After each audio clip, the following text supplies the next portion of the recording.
want to say a couple of things before we start, and also people that I know haven't seen for a while. It's great to be back here. I want to say a couple of things before I start. First, for me, it's really, really important that architecture is seen as a generous discipline, that you are thought about as cultural agents, not so much, let's say, only professionally trained architects, and also that architectural education needs to be transformed over and through time. So part of the work that I've tried to do, when I went to Michigan in particular, I taught at SCIARC for, it's hard to believe that I'm this old, but I taught at SCIARC for 17 years, and now at Michigan for 17 years, and I've done other teaching stints. I was asked to help increase the thesis world and also the contributions that I might make to thesis, but also representation. And I hope that part of what I could share with you tonight, which is primarily, this afternoon, is primarily my work, but I'll open up with a couple of small publications of student work, that as Bang said, that representation, I believe, is, it's what we do. All disciplines do it. So it's a medium by which we talk with all other disciplines, and I think that, in general, representation has been relegated to an instrumental practice. That is, it identifies, it helps us move from ideas to things, and then basically describes buildings. For me in my work, things that I think about, have thought about, and would like to think about, I don't know how to use drawings often conventionally to work on things that I want to work on. So I believe in generative representation. And when I say representation, I'm talking about all forms of visualization, images, drawings, representations, 2, 3, 4, nth dimensional constructs, and so on. So representation is a larger guise in which I would like to talk about how we generously share things with the world. I'm going to show you, I'm going to start. I've been very, very fortunate at SCIARC and at Michigan, and visiting Bannister Fletcher professor at the Bartlett a few years ago. I've been very, very fortunate teaching at Penn and ASU and Yale and other places to be around some of the most interesting minds and people and doers of things in the world, particularly students. And I just said to Bang at lunch that 85% of what I understand about architecture is through teaching. So it's really, really important to me. So I'm going to share with you, I've been invited a number of times to foreground student work in publications. And this is a small, it's a chapter that I contributed to a book called The Architect as Physical Historian, edited by my dear friend Jonathan Hill, who just died November 1st at the age of 62. So it was a friend of mine for 33 years and as teacher at the Bartlett, writer, all kinds of books, and a great, great, great person. Anyway, Jonathan invited me to talk about the role of history in some of my teaching. So these are the pages from that book. And then for some reason, they asked me to put a few of my things in there as well. And then another good friend, Neil Spiller, who's the editor at AD, asked 13 educators around the world to foreground student work. This is a couple of years old now, so these are, I wrote about some of the work that I've done with students. These are primarily thesis pieces of work at Michigan. So just to show you quickly, I should have done the lecture on all student work. Way more interesting, considerably more engaging. It's true, Via, it's true, yeah. So I just touched on these thoughts, and I'm going to return to them at the end. Generosity, cultural agency, and that architectural education needs to be an active construction. I'm a list guy, so I pay attention to my work in lots of different ways, and lists is one of those ways. I've been asked by many, many people, I don't know why, to produce a book of my work. This is an outline of things that I've cared about in my work in teaching in some way or ways. I won't go through this, but it moves between an understanding of the history of ideas, let's say geometry, mathematics, technology, philosophy, religion, and so on. And it moves to different ways to structure schools, the different kinds of studio logics, relationships to adjacent disciplines, and so on. So this is an overall, this is probably a kind of an autobiographical revelation of things that I try to care about. I've been influenced, sorry, the formatting has gone totally funky here. I work on an iMac, not a PC, but I've been influenced by lots of people, things, objects, conceptual frameworks, and so on. And I keep track of those things. So these are a couple of slides of some of those people and things. And then ultimately, there'd be a lot of slides that would look like this in terms of the influences and contributions from others. I've been really, really lucky I've been at about 85 schools of architecture, and I've worked with Peter Eisenman and Bob Stern and Denise Scott Brown and Bob Venturi and blah, blah, blah, blah, blah. So I've been very, very, very fortunate to be around students, faculty, friends, and practices to allow me to think about some of the things that I do now. I'm going to show you a handful of images of things that are particularly influential for me. One is the Baroque period, in which there was a movement basically from symbolic structure to instrumental culture, instrumental structure. That's a longer discussion. I'm also interested in the architecture, the plasticities, the thematic concerns, the narrative constructions, the movement between groundedness and embodiment and the infinite, which was also being perpetrated or developed in mathematics and so on. So the Baroque, if I could be an architect, if I could ever be an architect first, which is debatable. Secondly, if I could, I would like to be a Baroque architect because of the cultural structure and that movement between symbolization, that is shared communication, and instrumentality, that is the systematicity or the systematization, the usefulness, let's say, of information. Do you want me to do something? No, you're fine. Okay.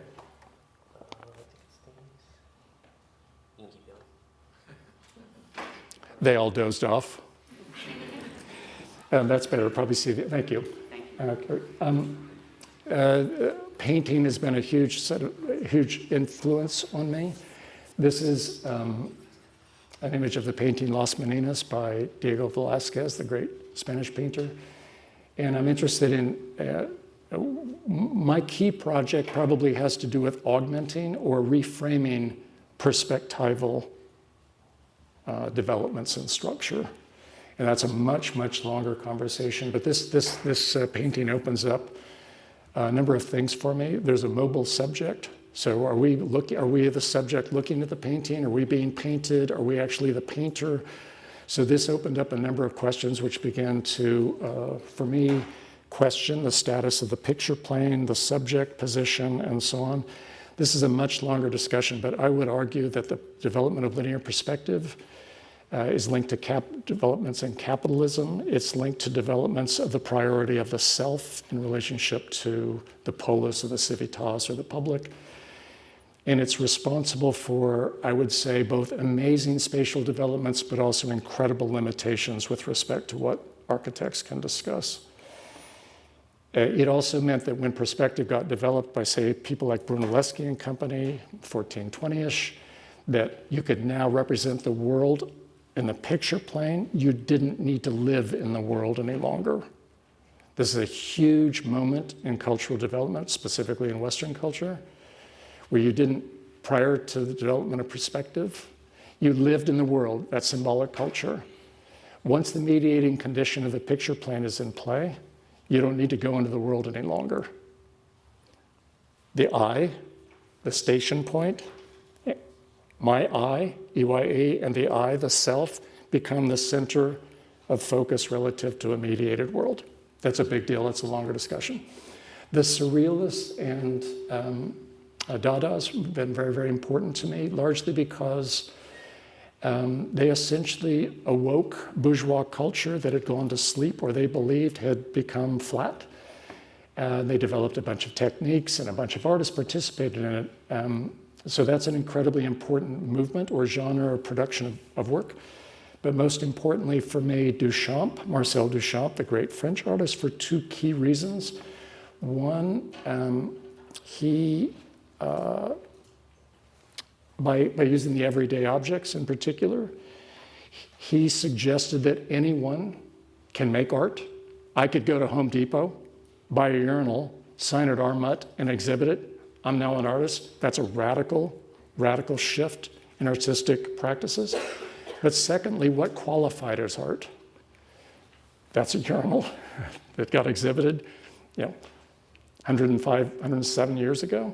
So those are two radically, for me, revelatory moments in the development of art that have been helpful for my own practice. And then I worked with Denise Scott Brown and Bob Venturi for 5 years, and Complexity and Contradiction remains an important work for me.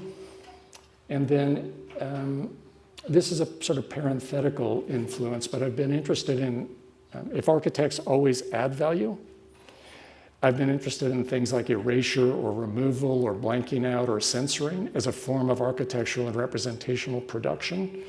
So if the picture plane is something that I've been hovering around, things like erasure or equivalent conceptual broadenings of what architecture and representation can deal with, erasure is one of those conditions. Do people know Davis-Monthan Air Force Base? 5,000 military aircraft, Arizona. It basically demonstrated the demilitarization of the Cold War, the United States, blah, blah, blah, blah, blah. So erasure, this is just a useful example of erasure, which is interesting to me specifically, but also conceptually erasure and things that opened up for me have been incredibly important. This is the most important slide for me when I work properly, and I won't spend any time dealing with it. These are things, some of them are really, really particular to me, like language folds, the naming problem, and so on. All I really talk about and teach about is relational structuring. That's all architects do. We modify relational conditions in the world through representation material practices. Relational structuring has to do with the kinds of relationships, the weight or strength of those relationships, and the durational or temporal structure of relationships. That's what architects do, in my mind, period. These are other things that are in smaller print, also matter to me in different ways when I work. I care enormously about how we work. I think it's one of the most undertaught aspects of architectural education globally. That is the representational techniques by which we work and the design methods by which those representational techniques are carried out. So I've had 1,000 people say you should write a book on design methods. I know a little bit about them, and I'm interested in them for me because these are 14 that I've named, and there are lots. But for me, I'm interested in being a dexterous and versatile architect so that I can deal differently with each project. I have zero interest in repeating myself, although that's all I ever do. It's true. You'll see that. But because we work in different situations always, I'm not interested in hitting it with a hammer. So design methods, if you made a house or tried to make a house for each of the 14 design methods, radically different houses. So how we work methodologically. I'm not going to go to a physician, a surgeon, and say, please work on me. And they say, well, we haven't really been taught about techniques and methods for working. So it's unusual, it's particularly unusual to me. Representation is not at all schools, it's occasionally there.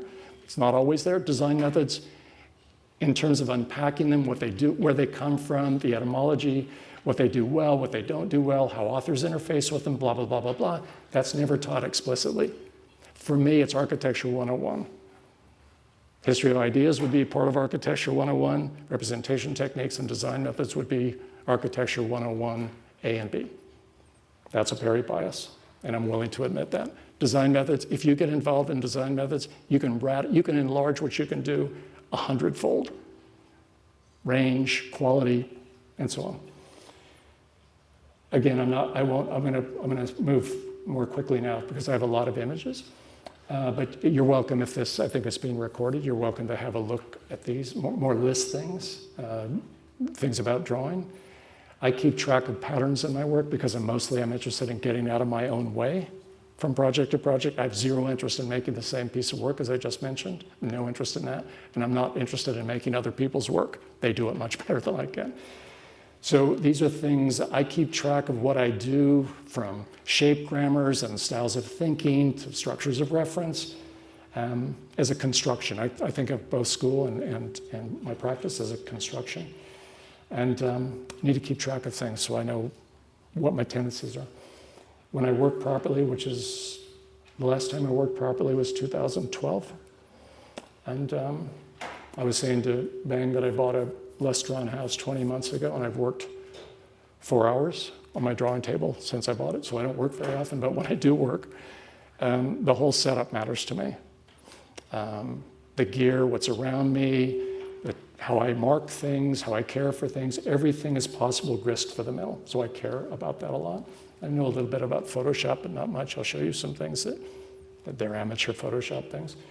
And then, in a way, social media is another kind of a workspace where forms of exchange, ideas, and learning about other people's work and interests and so on is another kind of a workspace. I'm interested in lots of things as I try to develop a discipline and a practice construction. One of them is working at different speeds. So every one of these is a project. So nocturnal architecture, project. Architecture is a fast change artist, project. Smarter, intelligent architecture, project. So I made these, there are about 50 of these, and they occur according to 7 what I think of as key contemporary categories, maybe between fabrication, representation, temporalities, and so on. These are projects, but they're made momentarily. I call them language folds, and they help me to keep my imagination alive, to work quickly, and to open up what's possible conceptually. I'll never work on any of these directly, but I get interested in them. What if you built the plan there and the section over there? They're little ditties, little puzzles, little things that keep me alive. So that's part of the speed work. I made 750 landscape drawings from 1992 to 2005, the year our daughter was born. And they started out as one-a-days, where I would get up, shower, eat, and normally by 6 a.m., I was making one of these. And the reason I made them is we were taking, at the time, students, first-year grad students, to the desert for a week, working in the desert. And I realized I had no knowledge of landscape at all. And I'm a faculty character out there. I'm meant to know something about it. So I made a body of work. I started to make them one a day. And I made them for 6 weeks. But I was living, Amy, my former wife, was doing a PhD at Cambridge. I was teaching at Penn and SCIARC. So I was living in all 3 of those cities 6 weeks to 4 months at a time. So I had a really hard time maintaining that speed. I'd recommend to everybody in the room, make one thing a day. I don't care what it is. Fun, don't make judgments. You develop expertise, you refine sensibilities, you chase things you're interested in, and so on. Anyway, I made these in series, and the smallest series is 4, and the largest series is 35. And when I made them, whenever I would start to flatten and I realized there wasn't any feedback, I would say the series is finished. Anyway, after I worked with Denise Scott Brown and Bob Venturi, I moved to Los Angeles, and I had 3 commissions. One was for a guest house in Montecito, California, a real project. I was invited to an international competition for a house at that time in West Germany. And I had a commission for a desert house in Southern California.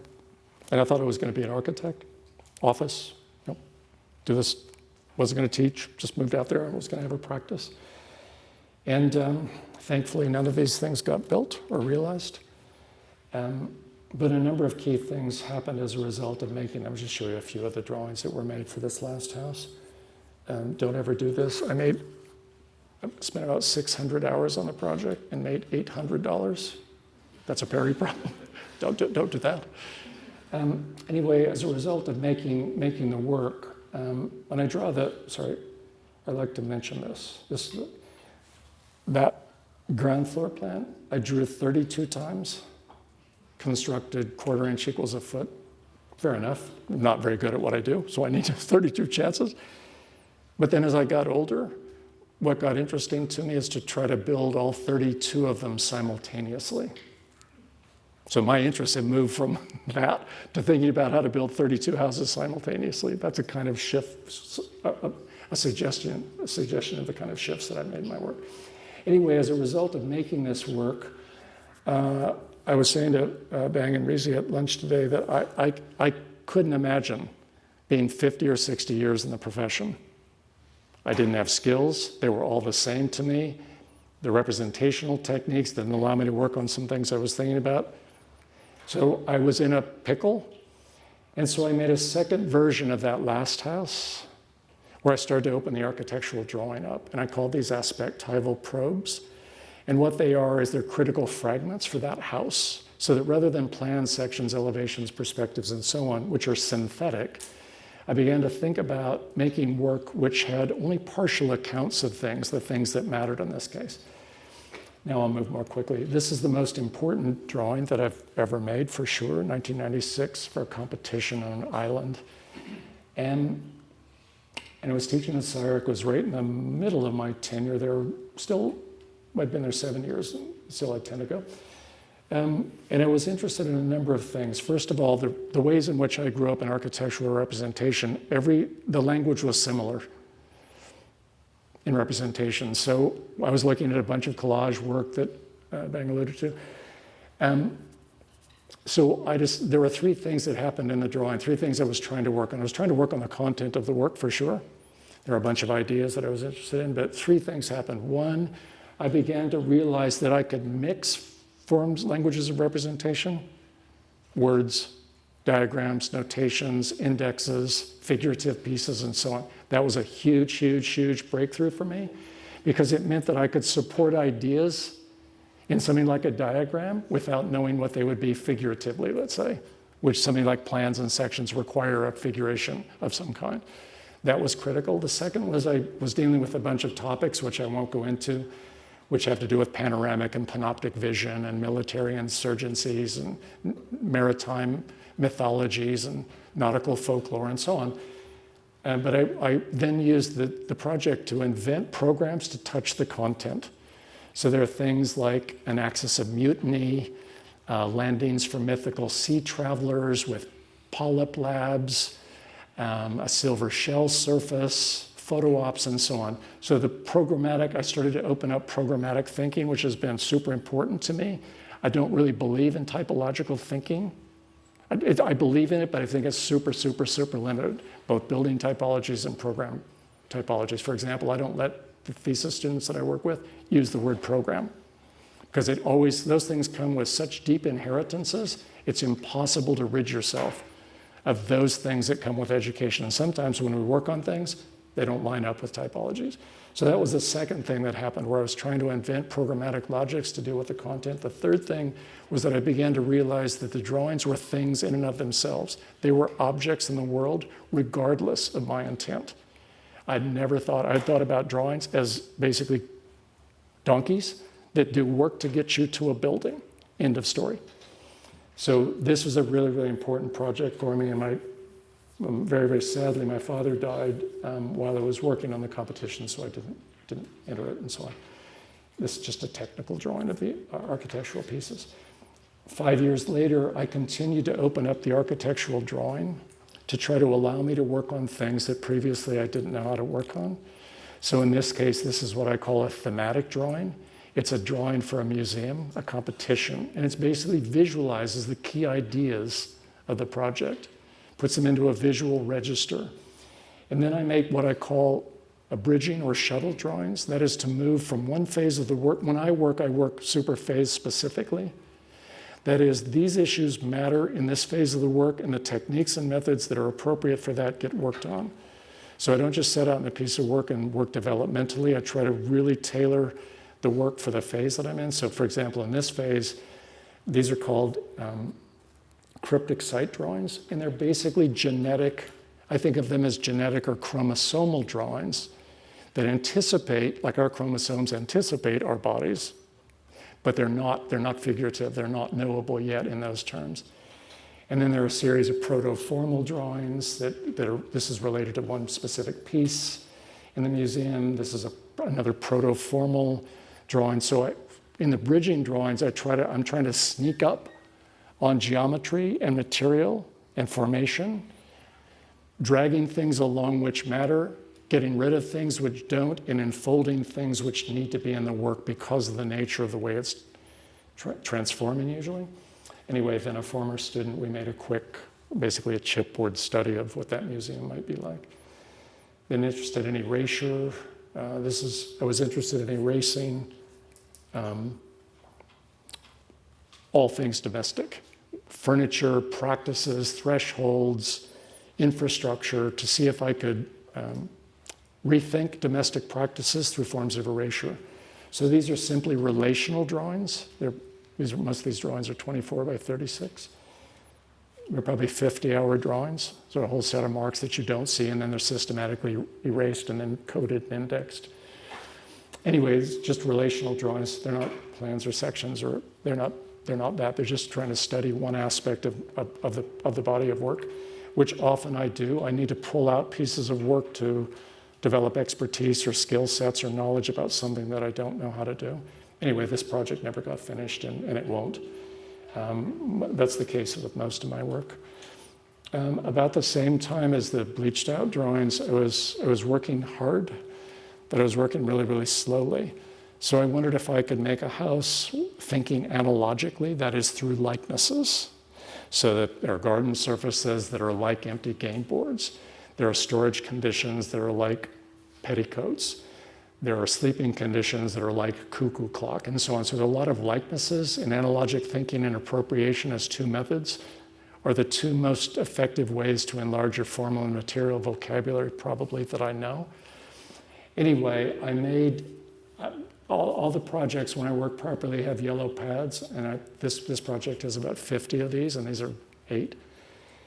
And then I made a series of drawings, of which I'll show you a couple, to try to get involved in. I started with ground, sky, and horizon.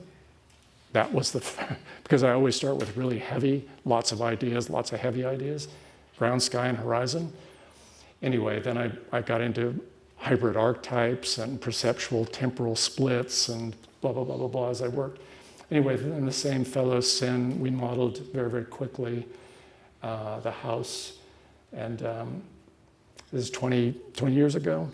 There are large milling machines that mill the landscape, and they're milling these garden surfaces, and then there are things like chrome shadows and a labyrinth that you can't get into, and there's a red object, and you hear the red object, but you can't see it. The right-hand bit is the dining bit. The angelfish-looking piece moves across the pink dust garden, and it's where you sleep. And the vertical piece is basically the living space, but it's filled with logs and dematerializes over 100 years, and you basically live on in two baskets. And it has a chrome billiard ball and a miniature cast bronze biplane, and for lots of different reasons.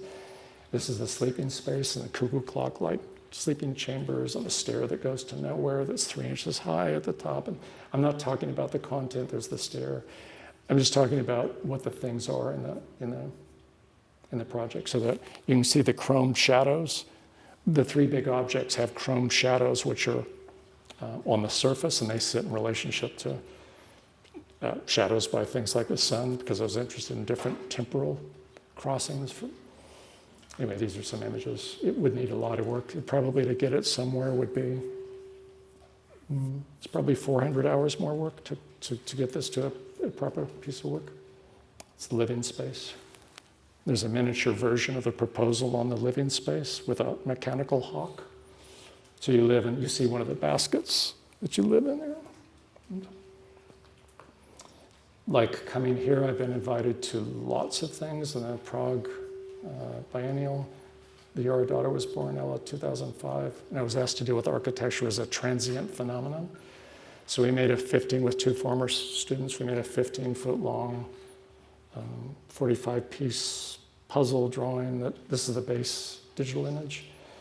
And it's linked to animal behaviors and trying to think about how animals navigate, appropriate, act socially, and so on, as a way to rethink architecture as a transient condition. So these are just little biopsies of kind of the David's Island project was a strategic plot, sort of plotting things and conceptual frameworks over and through time. This is sort of a thematic strategic plot. These are just biopsies.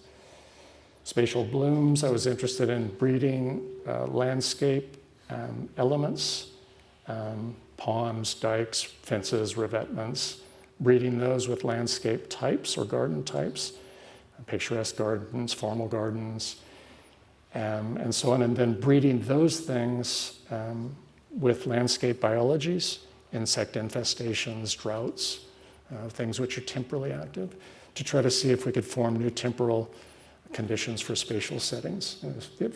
Program things, fabric predators, and a whole series of analogic drawings. There were hundreds of drawings. I'll show you just a few. There's zipper blooms. There are notational, indexical, and real landscapes that coexist. And test tube berms and so on. These are some of the final images that we made. So there's a really great program that Monica Ponce de Leon, the dean at the time, initiated at the school, and we could get $20,000. So I applied for 19, and because I was involved in too many other things, spent $4,000 and basically forfeited $15,000. Don't do that either. don't when you get a grant or to do things, use those resources. My friend Coy Howard, a very, very dear friend, taught at SCI-Arc 45 years.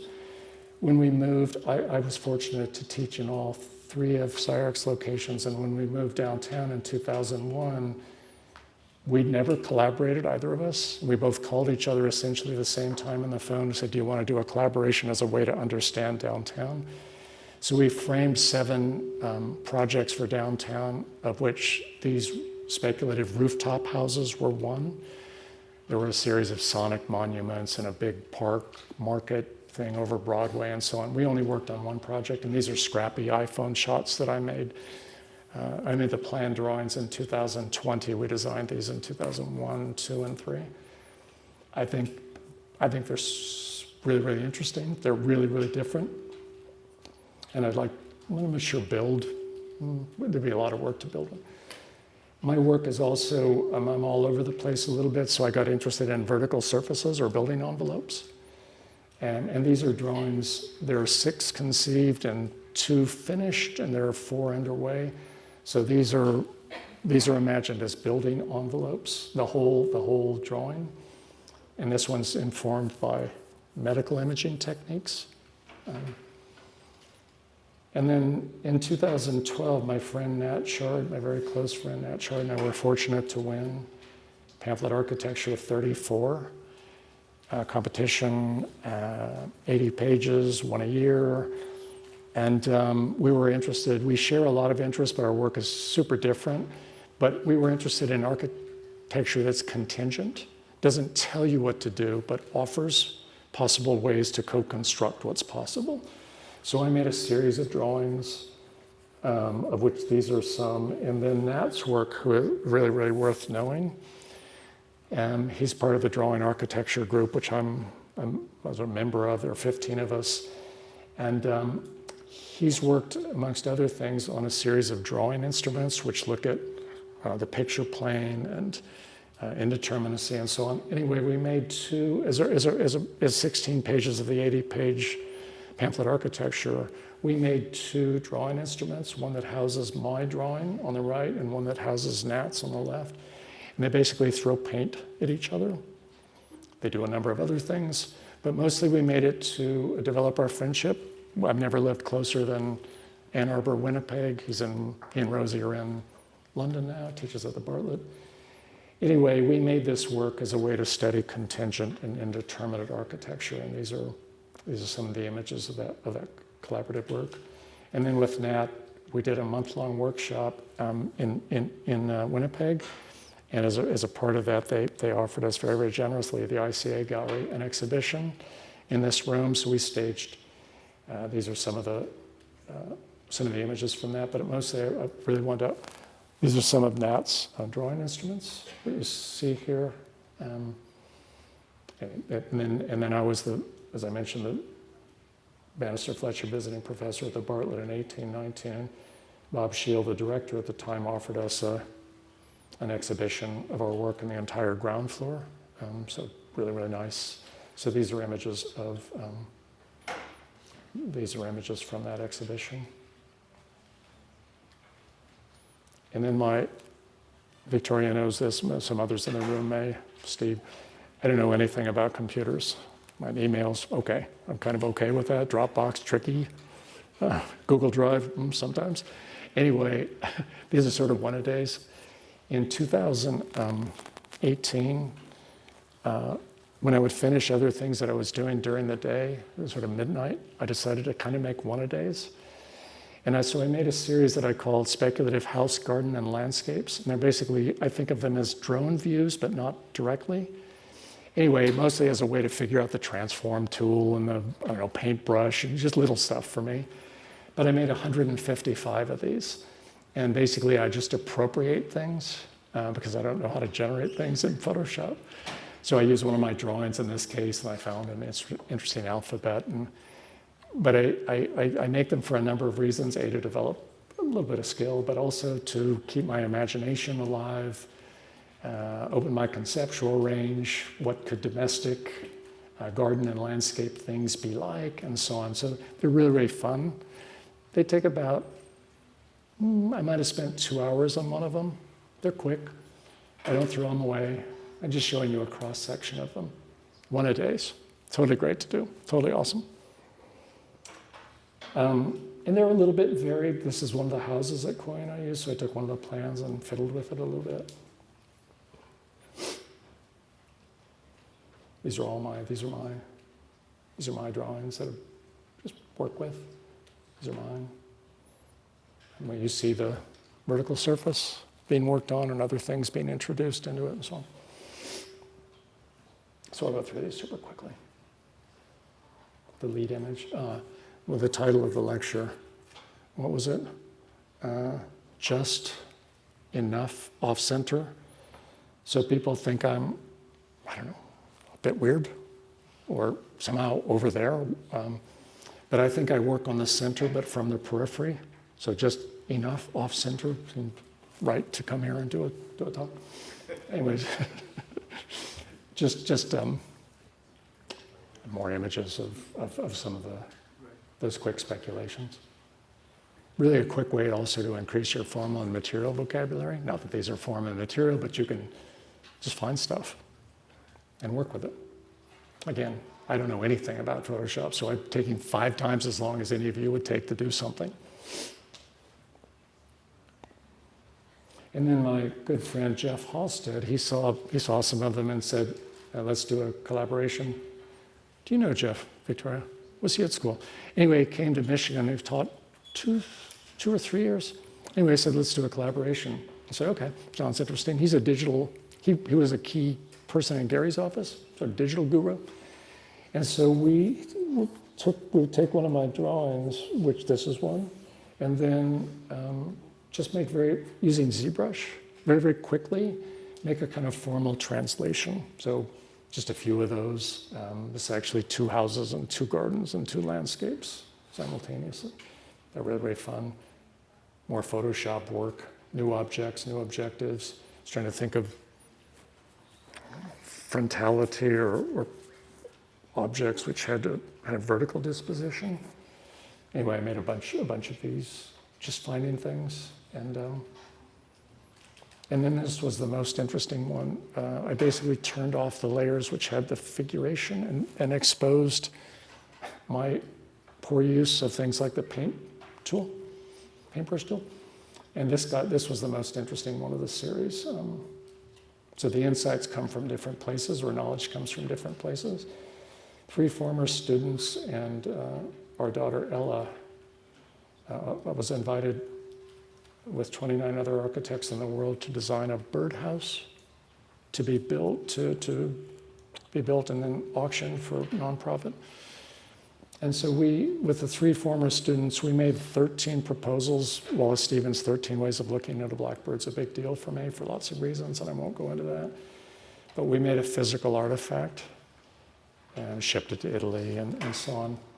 And I won't go into the content again, but just, I don't make physical things very often, but there are things like a spiritual bird and a bird landing strip and artificial hedges and a windsocked room, and it's called the Flights of Fancy Bird Motel and so on.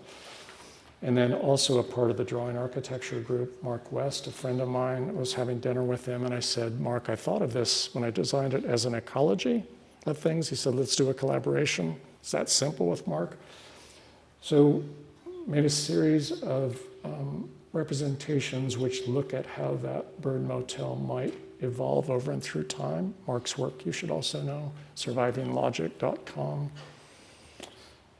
And then somehow the bird motels, I raised racing pigeons when I was in high school, and I have strong memories of single hawks and blue skies in the Sierra Nevada and winter backpack trips with my father and so on. So birds and animals have been a part of my world a little bit. Anyway, so we made then, with another former student, Simone, we made a series of floating bird motels. This is called the El Dorado. And it has things like dancing bird alphabet, topiary gardens, and it has a stuffed technology garden, which is in the background, which is all things that come from the air that are kitted out in berries and fruits and things that birds would eat.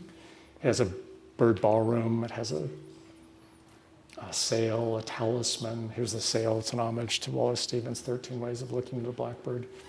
This is the stuffed technology garden, just isolated as a plan. References to Bucky Fuller's Dymaxion map, and the red thing's a fountain for the birds and so on. Anyway, then we have no time when we work, and I pay people who work with me, former students, so we made a series of final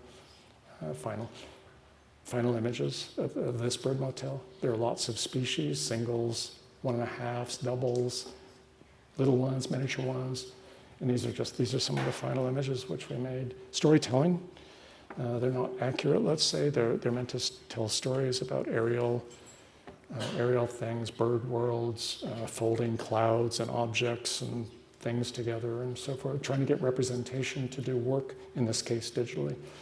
And there's a third version, a third bird motel, which is called Skywriter, and it 3D prints Wallace Stevens' poems in the sky.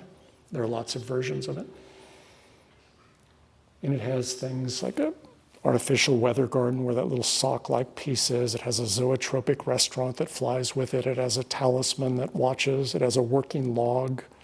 It has housing, and so on. There are lots of varieties. And these exist in real and fictional spaces in what I would call split temporalities. So it could be in 15th century Florence in the ceiling of a church as much as over a runway in Dallas. So we made, again, some storytelling images after we worked on it. That's the weather garden. Early days. These would take a phenomenal amount of work to get them to be, let's say, fuller pieces of work. One of my favorite things is an homage to Loger's primitive hut, which is the end of the diving board for the birds. The hut's upside down there. Lots of references and ideas in these things, which I'm not talking about. Made a series of drawings called aerial diptych follies, and they're meant to be, the top is meant for entertainment or spectacularness, and the bottom is surveillance. They're analogic drawings. They were for a project that Nat and I were going to do in Orford Ness, an old military ballistics testing site in UK. And we didn't carry the project forward, but I got some funding from the school. And the proposal had to do with really looking at the relationship, in a think tank-like way, relationship between images and modeling. So we took those aerial diptych folly drawings of mine as vehicles by which we could then interrogate questions about imaging in relationship to modeling. So everything is modeled in Blender, everything in all three of these.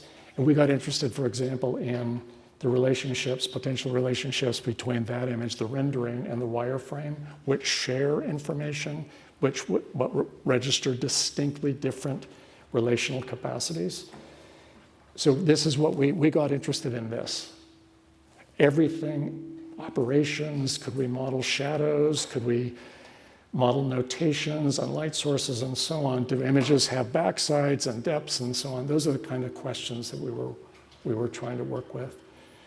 Oliver is totally awesome. It was being worked on at the same time as the last bird motel. So you see there's an occasional cameo appearance by one of the bird motels because Carl and Oliver were friends and we just wanted to have fun. Anyway,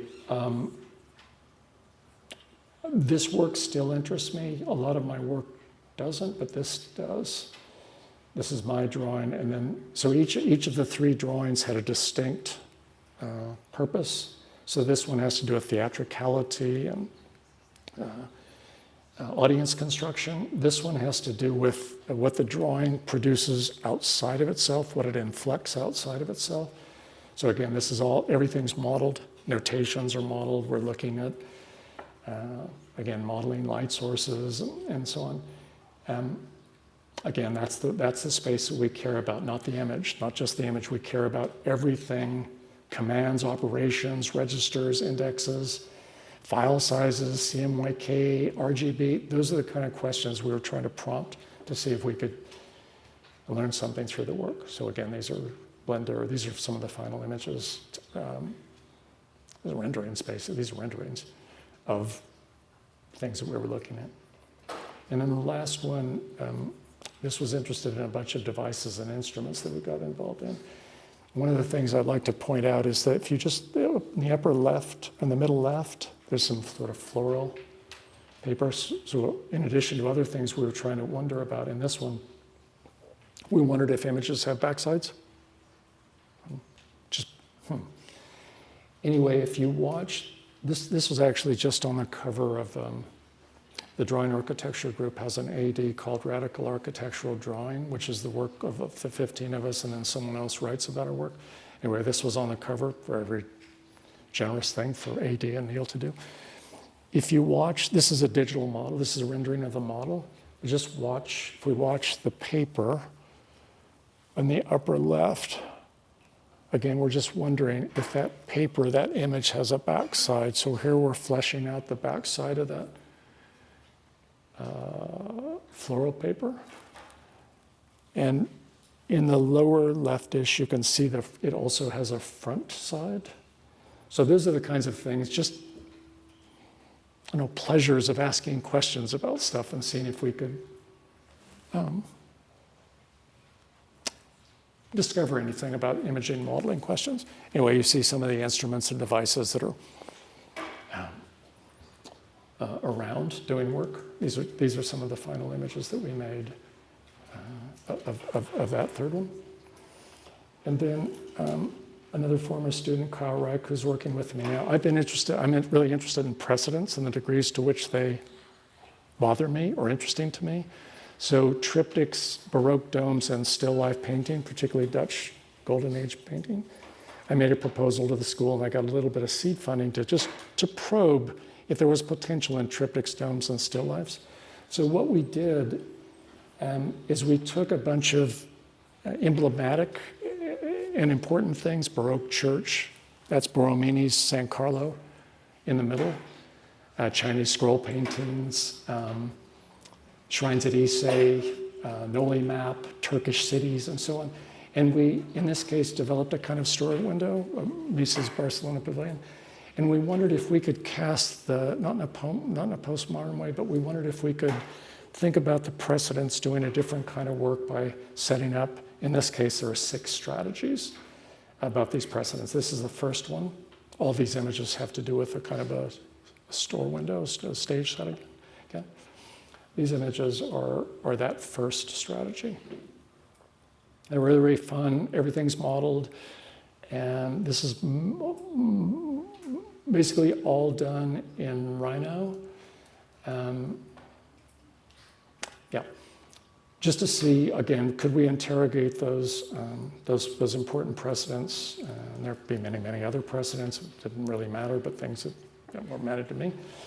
And we took those same precedents and we developed a second strategy, which is called knowing, an organizational strategy. The same elements are here, and we basically developed an organizational structure for those elements. So this is the Borromini table. It's got lots of things on it and around it. You can see Borromedes Church, the plan extruded. There are other Baroque churches. This is a Turkish mosque that's coded and tagged and worked on. This is one of the shrines at Issei, the dome of Borromedes Church. Same precedents. We're just trying to look at them differently. Some animals and gardening equipment were introduced here. And then we're trying to work, we've got a lot of no time and trying to work on some final images for that work, and that particular strategy. And that these are some of the studies for that. And then the same project, there are 6 strategies. In this one, this is called Ryoanji Reconstructed. And if you've never been to Kyoto, go tomorrow, go now, leave the lecture, go to Kyoto and go to the Zen gardens. And so the great Zen garden of Ryoanji has been really, really important to me. And so we decided to use the same precedents to see whether we could reconstruct the garden. So we made this first, and I said, this isn't interesting, this is what we always do. So that's an effort. I mean, everything's modeled, hybrid thing, lots of things. And then we started to try to unpack that to see whether we could find another kind of way into the reconstruction of that garden. So we made a kind of Hollywood backlot strategy. And then we made one that has to do with critical fragments. And then we made one which models Illustrator, Photoshop, Rhino nocturnally. So there's a series of images that same precedents are still in play.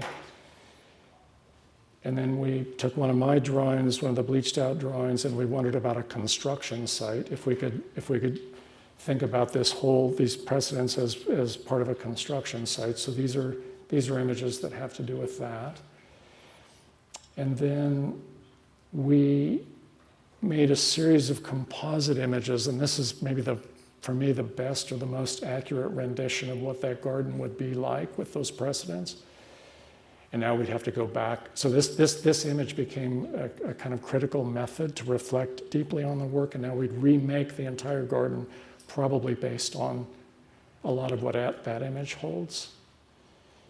And then finally we worked on images of the garden that are then worked on representationally to see whether we could get juice out of the precedents and the proposal worked on representationally in a generative way. So then I'm not far from finished. I'm working on because I have a lot of ideas and they're sometimes really, really complex.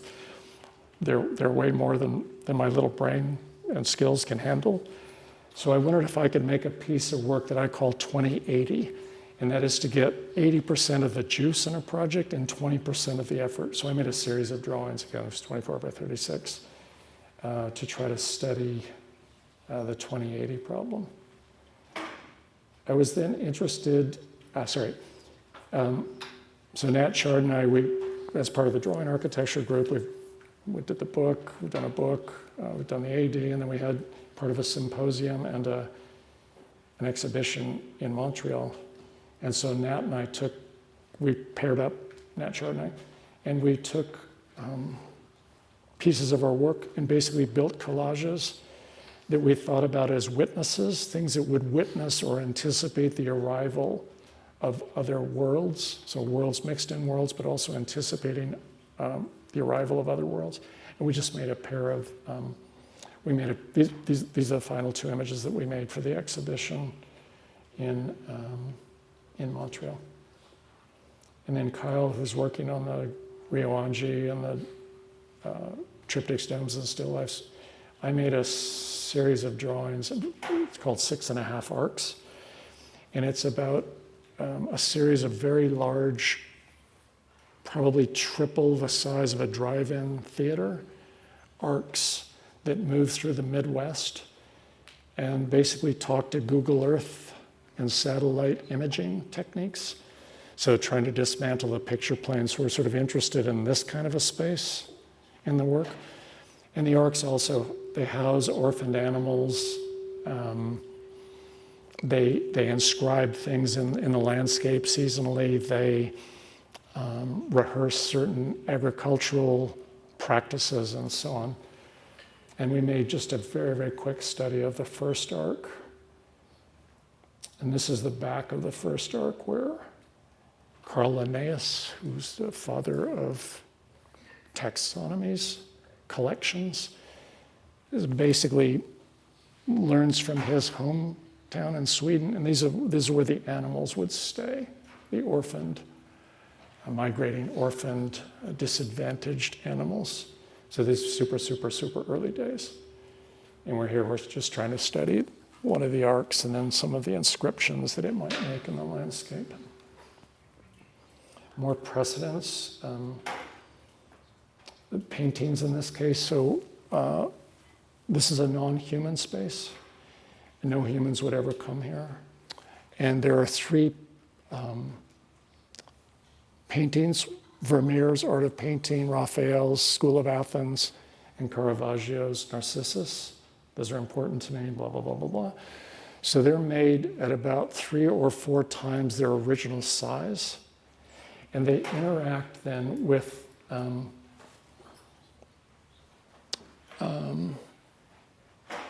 three animal-like objects that learn from the 2080 work. So I was interested to see if I could fold one piece of work and go sort of against its grain and utilize what was inaugurated in the 2080 drawings. Anyway, what happens, what's meant to happen, these are very, very early. The objects interact with the paintings and transform the paintings, and the paintings transform the objects. No humans. And there are a series of instrument-like things which suggest they might do work in the space, but you're not sure what work they do. And then there are vats of pure liquid paint. There are a lot of other things, but these are some of the images, just recent.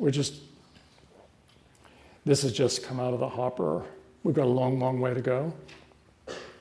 But it's starting to have this sort of quality, these qualities in terms of the engagement of the paintings and the objects. Still a little bit things trading characteristics, paintings and the animal-like objects, but so we've got, that's not working at all.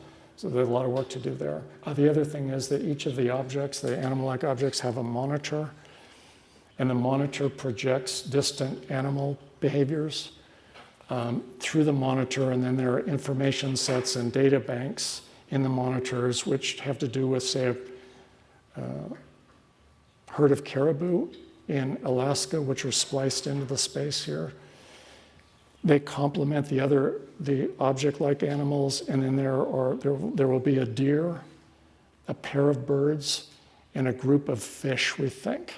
Those are to do with Narcissus. So the deer will have to do with a kind of doubling. Those have to do with social structure. Narcissus is an individual, the pair in the Art of Painting, the maid and the painter, and then the grouping in Raphael's School of Athens. So we're interested in implying social structure without there being any. So there'll be some animals in this as well. And then one last piece of work with Eilish Finnegan, who just graduated in May. I worked with her in a thesis in an institution studio. I got invited to the Chicago Architecture Biennial and said I'd be happy, very, very grateful to do that. So we made a body of work. I then asked her, they said, it took a long, I got an invitation and they needed to visit me and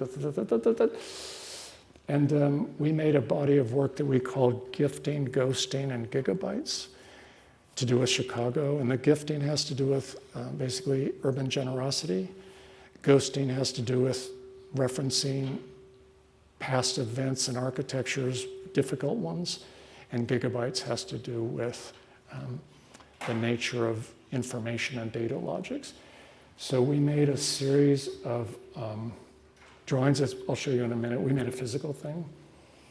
These are drawings that belong to that work. It's very, very complex in its ideational framework. But these are some of the images which we made. And the exhibition comes down in a week. It got a bit scrappy. We mounted, I'll show you in a minute, we mounted some prints and boards, and they started to sort of peel. So don't use photo mount and not spray mount. Is the mold of that. Anyway, we made a ton of images. These are using they're a combination of Midjourney, no word prompts, 0 word prompts, always to do with imaging. They're a combination of therefore Midjourney, modeling, and then post-production. So this is, for example, that's Anish Kapoor's beam that we worked with. This is Eilish's partner on the left. This is me on the right, just in their garage trying to get the thing together. This is when we turned up in Chicago. And this is what the setup is like. So it's based on analogic thinking as sort of an inverted Baroque table, ceiling table, and then the upper panels are linked to Hieronymus Bosch's Garden of Earthly Delights. Anyway, these are really, really fun. Not much time. 2.5 days before the installation, the shop, the fab lab, had run out of MDF. So we didn't have any MDF 2.5 days before we needed to be in Chicago. So that's a bunch of milling work. And anyway, 2.5 days, we put it together and took it there and so on. Really, really fun work. There's Eilish. And then we made some final images, which are basically diptychs.